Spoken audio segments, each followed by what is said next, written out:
Hello everyone, and welcome back to the Fluctus channel.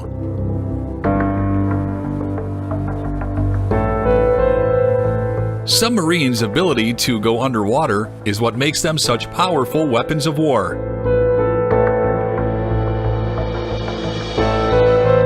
Unfortunately, it also makes rescuing sailors from a damaged sub infinitely more complicated.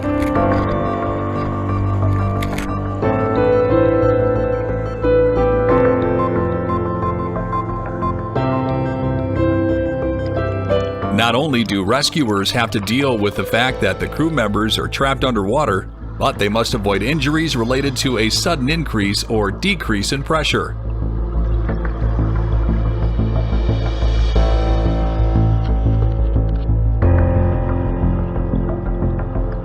Over the years, engineers have presented a number of solutions to make submarine rescue operations easier and safer for all those involved.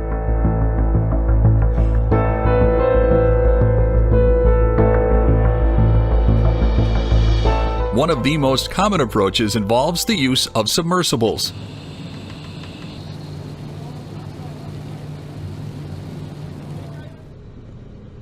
In 2008, NATO introduced its own submarine rescue system, the NSRS.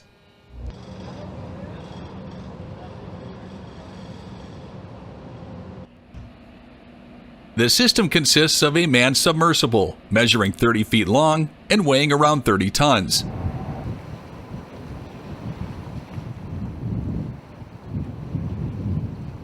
This advanced SRV, or submarine rescue vehicle, can reach depths of up to 1,200 feet and easily mate its rescue hatch with that of a submarine, then pump the water out so the trapped sailors can be more easily retrieved.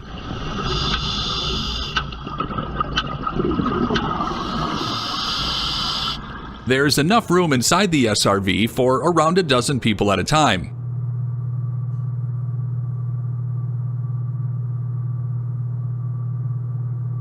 And thanks to the hard work of NATO members, an NSRS can be deployed anywhere in the world in under 72 hours. In Poland, the Navy has designed a specialized inflatable suit that can help submariners escape on their own. The crew members simply put on the suits, pressurize them, and exit through the missile tubes or a hatch in a flooded area. Okay, opening suit. Okay, son. This is ideal for rescue operations that can't wait for a submersible to arrive. According to the designers, the crew members will be able to make their way to the surface with a minimized risk of embolism from the pressure change.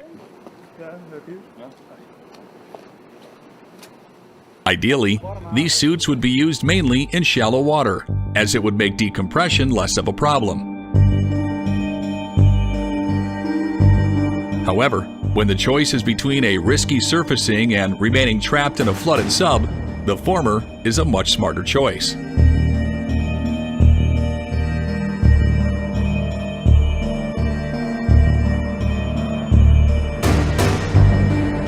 Another innovative rescue solution is the submarine rescue chamber.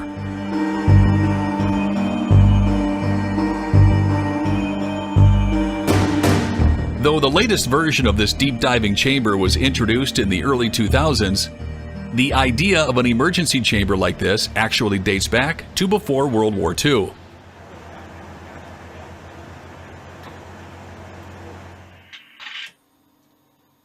I read you. They are bell-type designs with space for up to 8 people at a time. Can wipe some people as they sweat. Okay. They come in, we're ready to shut the hatch. Yep.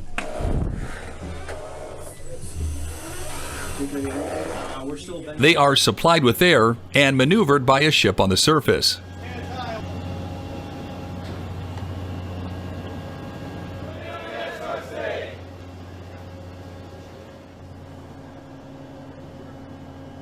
Using high-strength cable and a ship-mounted crane, the SRC can be lowered to depths of more than 1,000 feet.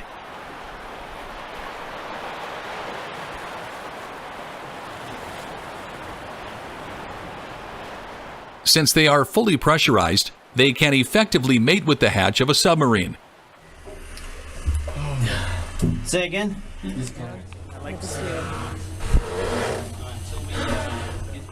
Again, they use a series of pumps to remove the water and create a dry, pressurized passage through which the trapped sailors can escape. I want a beer.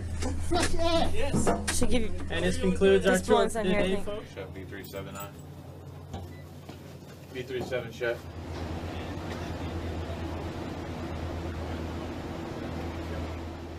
While cramped, it's possible for these rescue chambers to make multiple trips in a row, rescuing submarine crew members while simultaneously bringing mechanics, first responders, and other emergency personnel.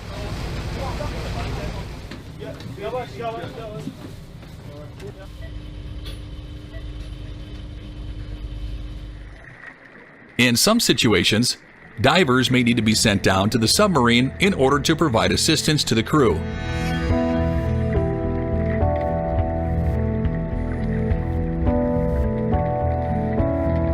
Of all the potential rescue options, this is the one that can often be deployed first.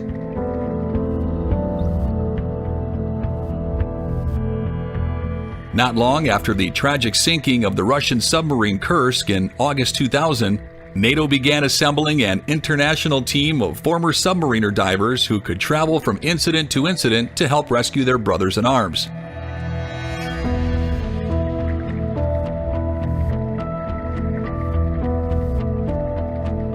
These divers are well trained and extremely dedicated to their jobs.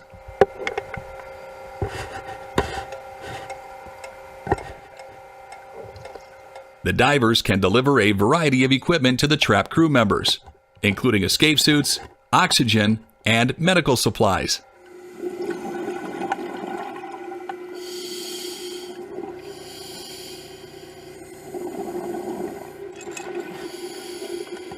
Ideally, rescue operations would involve all of these different techniques and vehicles working together in order to save the most people in the least amount of time.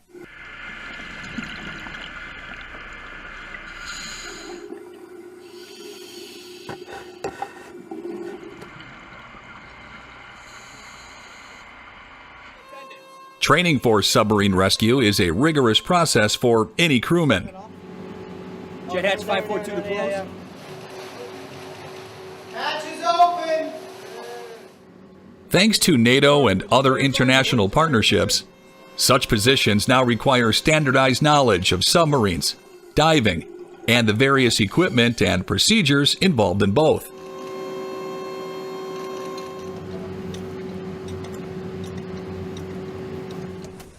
These individuals are training inside a pressurized rescue module assigned to the U.S. Navy's Deep Submergence Unit.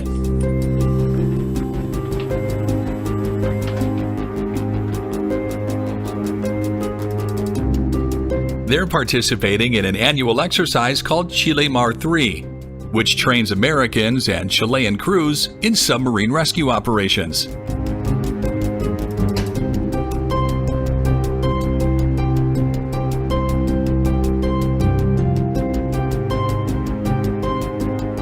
The main focus here is practicing the mating operations between the submersible and the submarine. This requires the use of deployable ladders and hoses to create a safe environment for egress.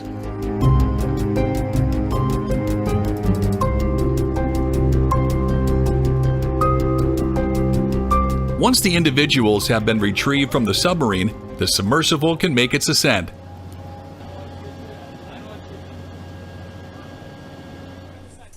And since both the submersible and the submarine were pressurized, the rescued crew members do not need to decompress before exiting.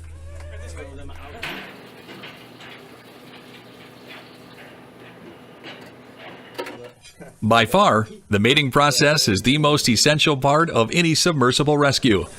No worries. Let me read this real quick. Until our pressure comes down to 3. Okay. The submersible must form a strong seal over the hatch of the submarine. Hey. Come on. Up. Push. If this does not happen, pressure could escape and cause problems for crews in both vehicles.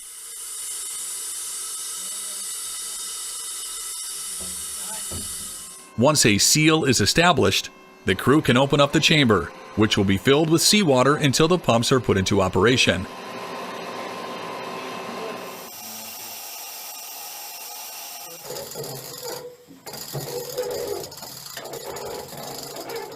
After the pumps remove the water, a ladder is deployed, and a single rescuer can make contact with the crew. He or she will bang on the submarine hatch, letting those inside know that a seal has been established and it's safe to open the hatch. I want to watch at least one person go ahead.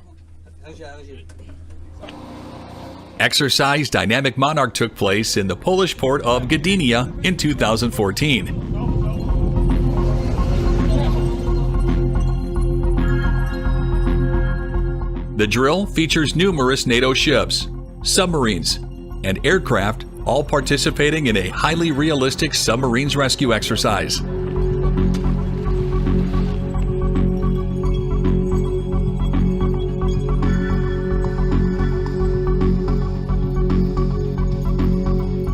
The exercise lasted a total of 12 days and featured several rescue drills designed to facilitate the quick and safe evacuation of submarine personnel in distress.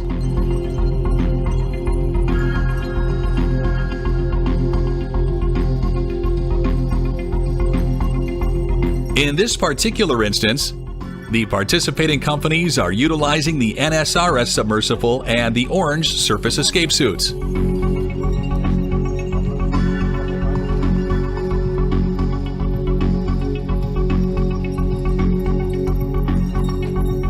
The exercise provided an excellent opportunity for rescue crews from a variety of different backgrounds and countries to practice working together to achieve a common goal.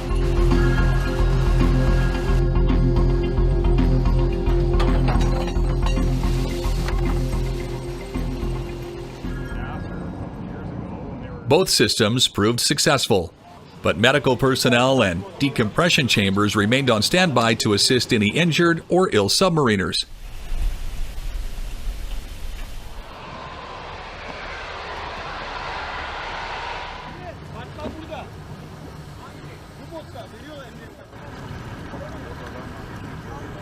Though the operation was reserved for NATO members, the organization remains adamant that it would provide rescue services to any submarine that needed it, friend or foe.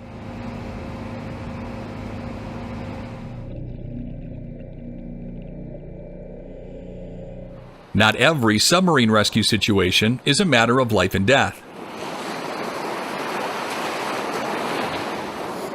Like a car or any other vehicle, submarines can suffer damage to their engines and tank systems that require exterior maintenance to fix.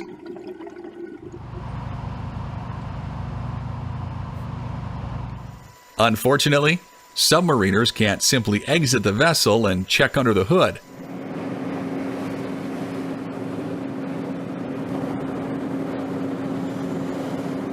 This is where MARMC teams may be called in.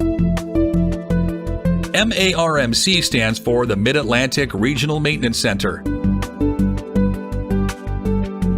It's made up of a team of experienced engineers and divers who can provide technical services to ships and subs in the U.S. fleet.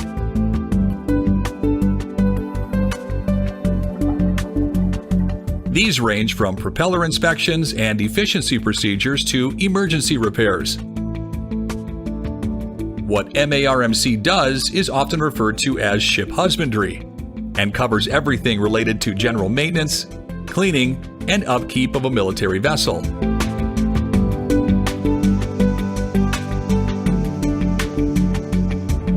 Military ships and their crews are called to participate in real-life rescue operations all the time.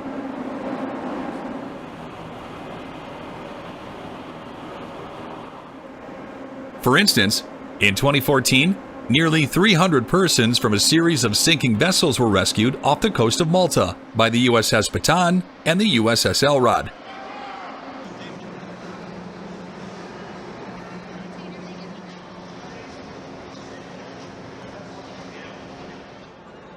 Later on, it was discovered that the people aboard the endangered vessels were actually African refugees trying to make their way to southern Italy.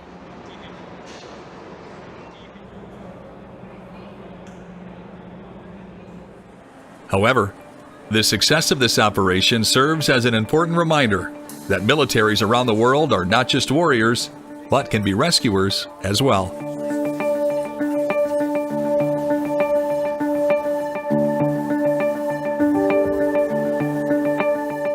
That's the end of this video. I hope you enjoyed it. Make sure to subscribe to this channel so you don't miss any of our new content. See you next time.